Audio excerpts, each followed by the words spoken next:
అధిపతులు 17. మీకా అనునొకడు ఎఫ్రాయిముల మన్య దేశంలో ఉండెను. అతడు తన తల్లిని చూచి, నీ యొద్ద నుండి తీసుకొనిన రూకలు అనగా నీవు ప్రమాణము చేసి నా వినికిడిలో మాట్లాడిన ఆ 1100 వెండి రూకలు నా యొద్ద ఉన్నవి. ఇదిగో నేను వాటిని తీసుకొంటినని ఆమెతో చెప్పగా, అతని తల్లి, నా కుమారుడు యెహోవా చేత ఆశీర్వదింపబడును గాక అనెను. అతడు ఆ 1100 రూకలను తన తల్లికి మరలా ఇయ్యగా, ఆమె పోత విగ్రహము చేయించుకొనుటకై నా కుమారుని చేత తీసుకొని ఈ రూకలను నేను యెహోవాకు ప్రతిష్ఠించుచున్నాను, నీకు మరలా అది ఇచ్చెదనెను.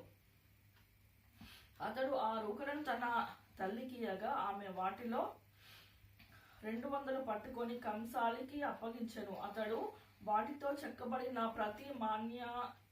ప్రతిమా స్వరూపమైన పోత విగ్రహమును చేయగా అది మీకా ఇంట ఉంచబడెను.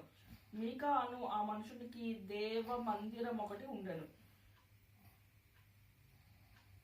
మరియు అతడు ఏఫోదును గృహ దేవతలను చేయించి ఒక కుమారులతో అతన్ని ప్రతిష్ఠింపగా, అతడు అతనికి యాజకుడాయెను. ఆ దినములలో ఇజ్రాయేలుకు రాజు లేడు. ప్రతివాడును తన ఇష్టానుసారంగా ప్రవర్తించుచూ వచ్చెను. యూదా బెత్లెహేములో నుండి వచ్చిన యూదా వంశస్థుడైన ఒక యవనస్తుడు ఉండెను. అతడు లేవీయుడు. అతడు అక్కడ నివసించెను. ఆ మనుషుడు తనకు స్థలము దొరుకుట చేత నివాసింపవలెనని యూదా బెత్లెహేము నుండి బయలుదేరి ప్రమాణము చేయుచు ఎఫ్రాయిముల మన్య దేశము మీదనున్న మీకా ఇంటికి వచ్చెను. మీకా, నీవు ఎక్కడ నుండి వచ్చితివని అతని అడుగగా, అతడు, నేను యూదా బెత్లెహేములో నుండి వచ్చిన లేవీయుడను, నాకు దొరకగల చోట